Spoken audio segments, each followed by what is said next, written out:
good morning, good afternoon, good evening. Miss Carlson coming at ya, doing a part 4 of our close reading of Jack London's To Build a Fire.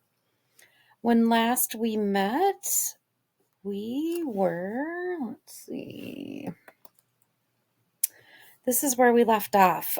Page 71 of the text that I gave you, and I'm going to just read the last paragraph of page 71 just so we can kind of, backtrack and remember what we were doing. Also, you should have taken quiz 3.6 for part 3 of this if you are one of my students.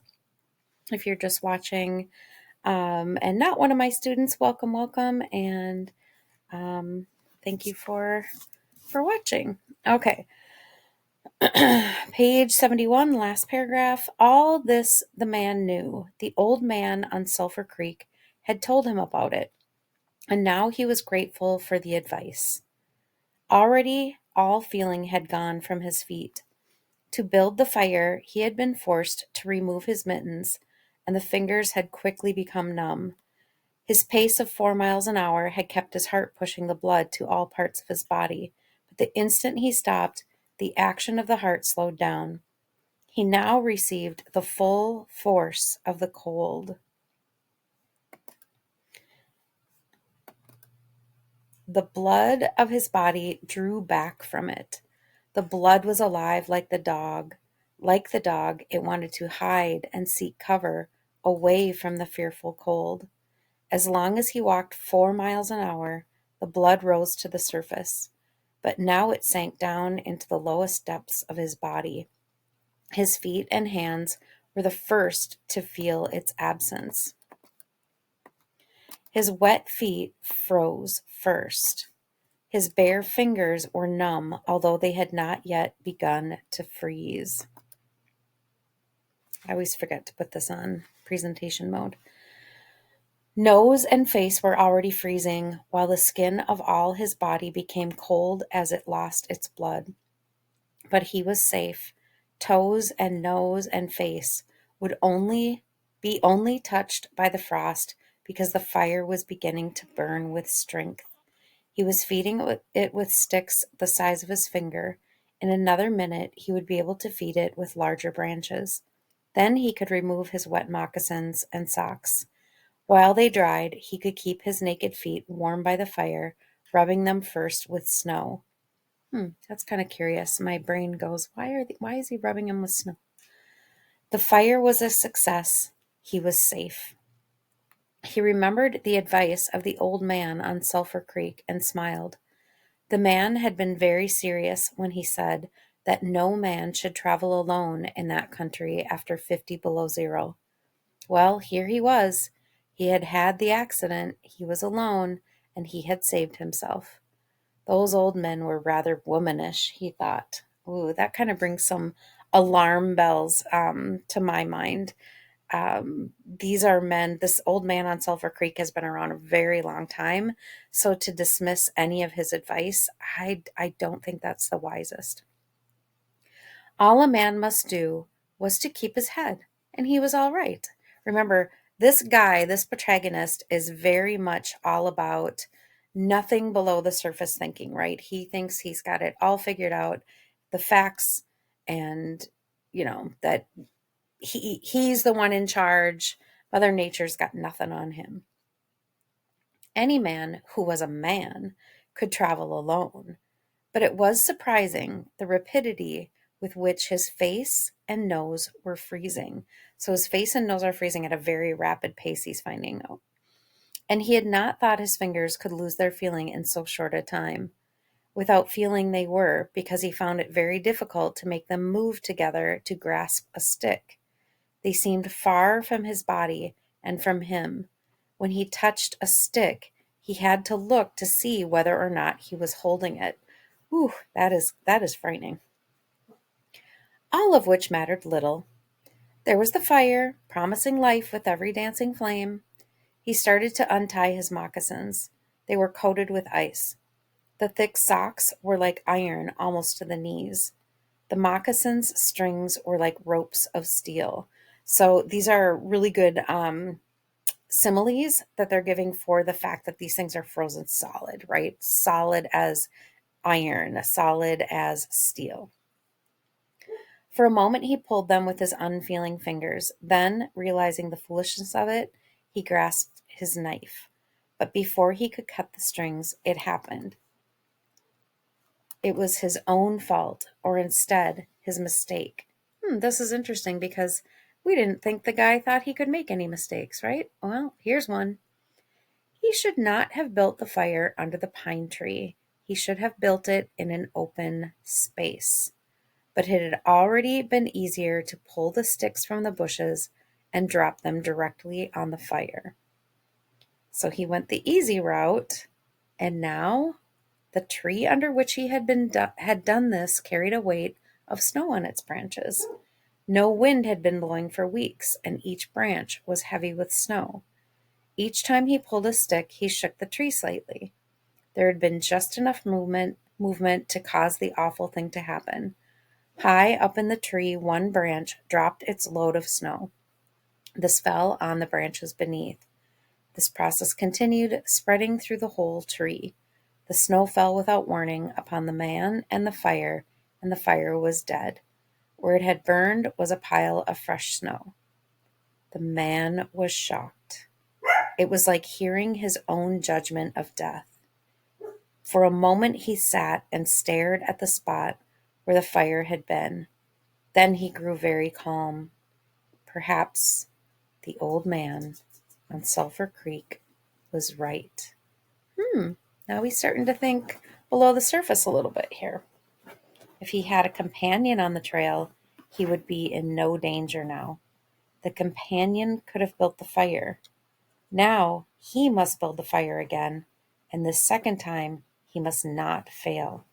Even if he succeeded, he would be likely to lose some toes. So he's already realized this is a very dangerous situation. Finally, right? His feet must be badly frozen by now, and there would be some time before the second fire was ready. Such were his thoughts, but he did not sit and think them. He was busy all the time they were passing through his mind. He made a new foundation for a fire, this time in the open space where no tree would be above it. Next he gathered dry grasses and tiny sticks. He could not bring his fingers together to pull them out of the ground, but he was able to gather them by the handful. So he's grasping kind of like, almost like if you have mittens in your hands and you can't like use your fingers, you kind of gather things using kind of the sides of your hands. In this way, he also got many pieces that were undesirable, but it was the best he could do. He worked carefully, even collecting an armful of the larger branches to be used later when the fire gathered strength. And all the while the dog sat and watched him.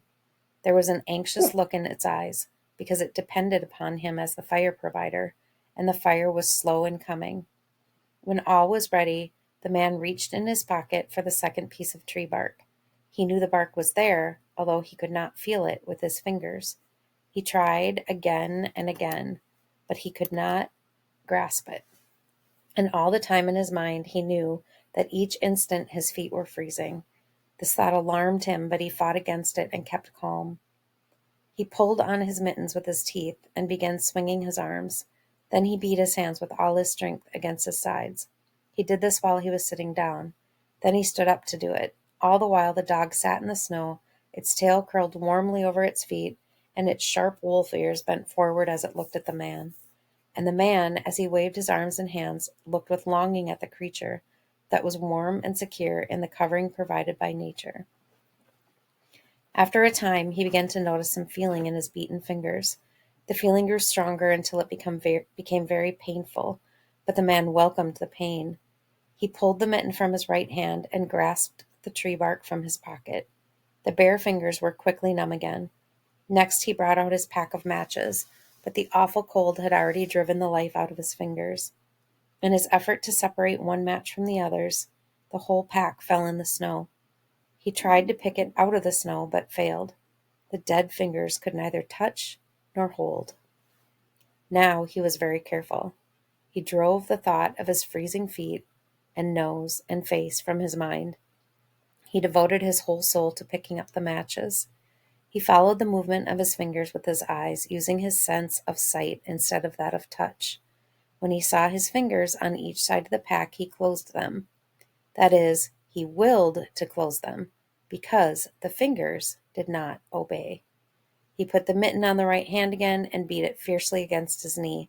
Then, with both mittened hands, he lifted up the pack of matches, along with much snow, to the front of his jacket, but he had gained nothing. After some struggling, he managed to get the pack between his mittened hands.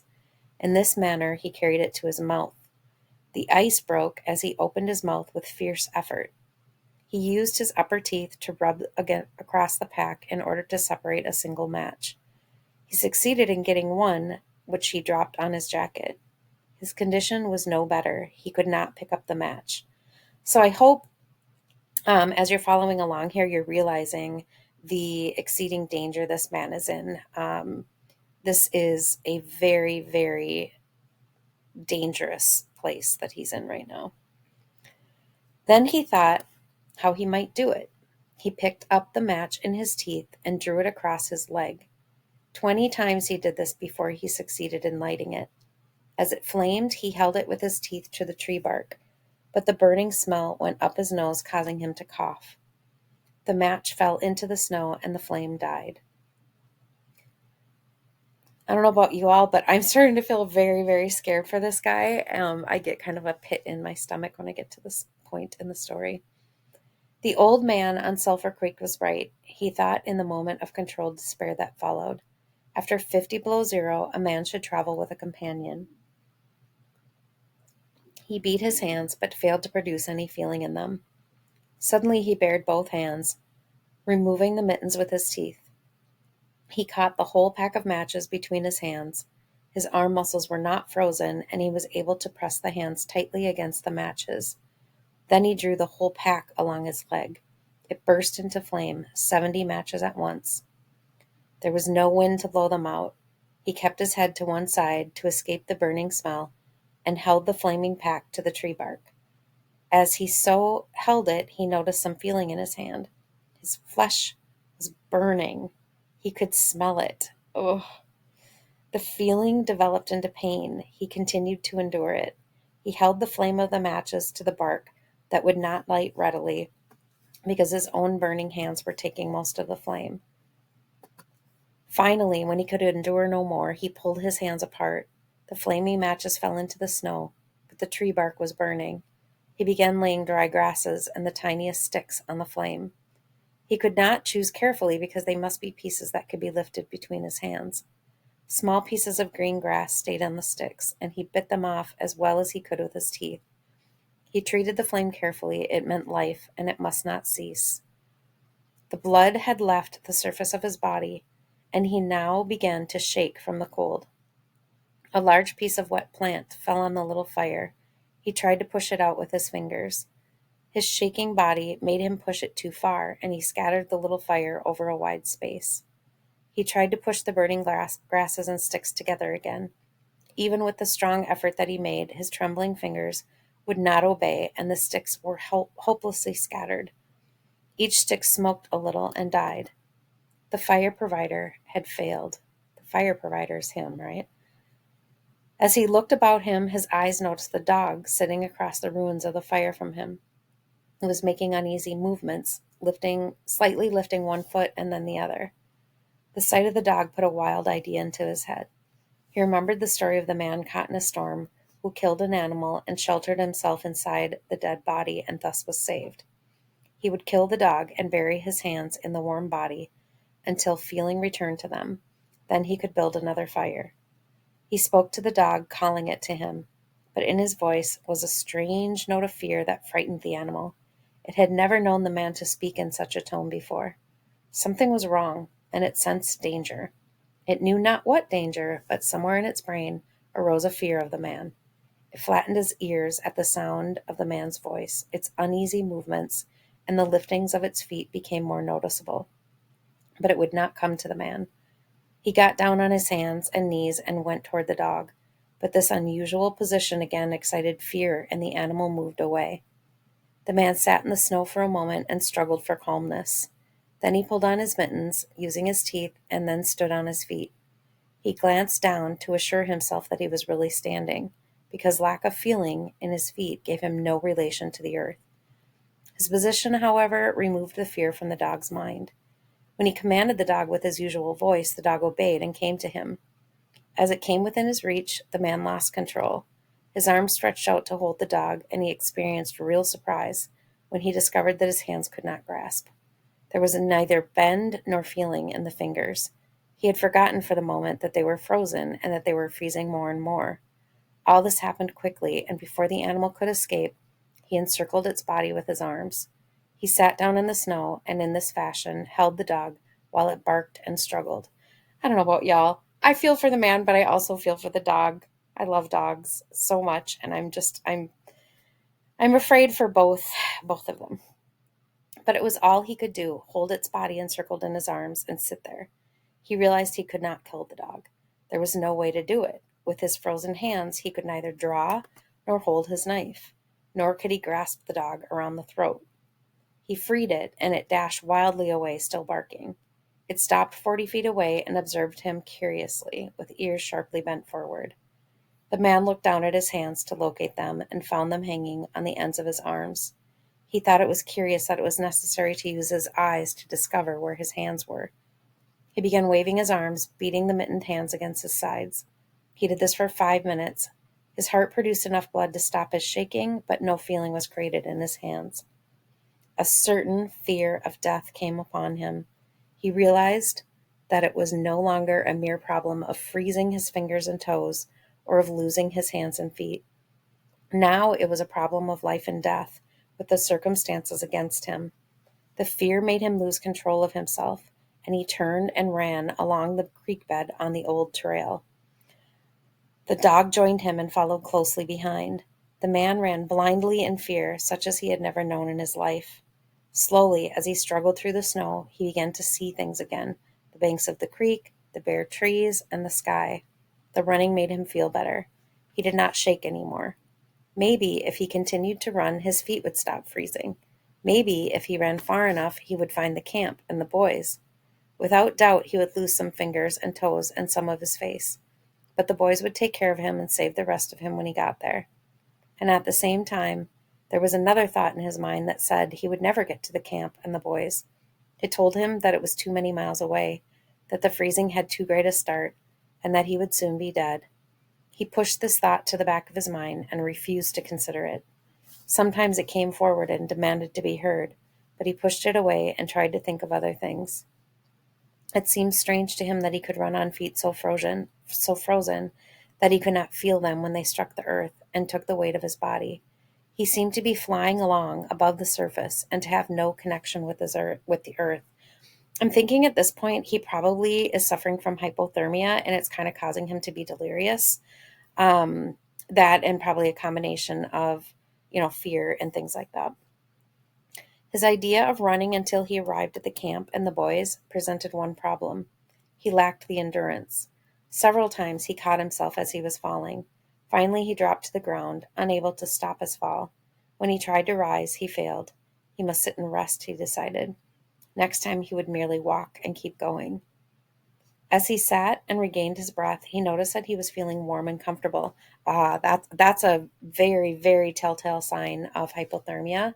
You get to the point where you start to feel warm and comfortable. It's something that the body does.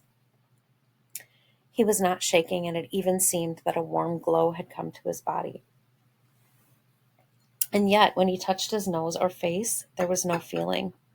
Running would not bring life to them, nor would it help his hands and feet. Then the thought came to him that the frozen portions of his body must be increasing. He tried to keep this thought out of his mind and to forget it. He knew that such thoughts caused a feeling of fright in him, and he was afraid of such feelings. But the thought returned and continued until he could picture his body totally frozen. This was too much, and again he ran wildly along the trail.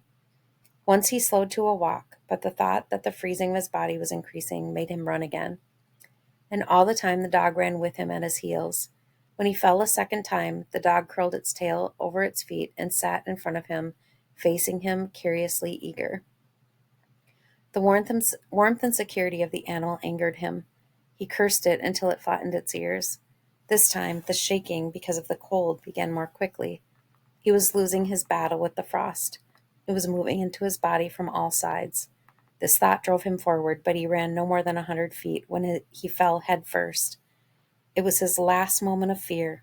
When he had recovered his breath and his control, he sat and thought about meeting death with dignity. However, the idea did not come to him in exactly this manner. His idea was that he had been acting like a fool. He had been running around like a chicken with its head cut off. He was certain to freeze in his present circumstances, and he should accept it calmly. With this newfound peace of mind came the first sleepiness. A good idea, he thought, to sleep his way to death. Freezing was not as bad as people thought. There were many worse ways to die. He pictured the boys finding his body the next day. Suddenly he saw himself with them, coming along the trail and looking for himself, and still with them. He came around a turn in the trail and found himself lying in the snow. He did not belong with himself anymore. Even then he was outside of himself, standing with the boys and looking at himself in the snow. It certainly was cold, was his thought. When he returned to the United States, he could tell the folks what real cold was. His mind went from this to the thought of the old man of Sulphur Creek. He could see him quite clearly, warm and comfortable, and smoking a pipe. "You were right, old fellow, you were right," he murmured to the man of Sulphur Creek. Then the man dropped into what seemed to him the most comfortable and satisfying sleep he had ever known. The dog sat facing him and waiting. The brief day ended in a long evening. There were no signs of a fire to be made. Never in the dog's experience had it known a man to sit like that in the snow and make no fire. As the evening grew darker, its eager longing for the fire mastered it. With much lifting of its feet, it cried softly. Then it flattened its ears, expecting the man's curse. But the man remained silent. Later, the dog howled loudly, and still later it moved close to the man and caught the smell of death. This made the animal back away. A little longer it delayed, howling under the stars that leaped and danced and shone brightly in the cold sky. Then it turned and ran along the trail toward the camp it knew, where there were the other food providers and fire providers. Thus ends the end of our story. All right, so I'm going to give you the password for the quiz. So for quiz 3.7, the password is Howl in all caps, HOWL, Howl. And you're going to mainly have comprehension questions on the quiz. And then the next section of this particular part of the unit, willful ignorance to build a fire, is going to be us completing that graphic organizer. So the next time we meet, I will have a video tutorial about that. Thank you so much for watching.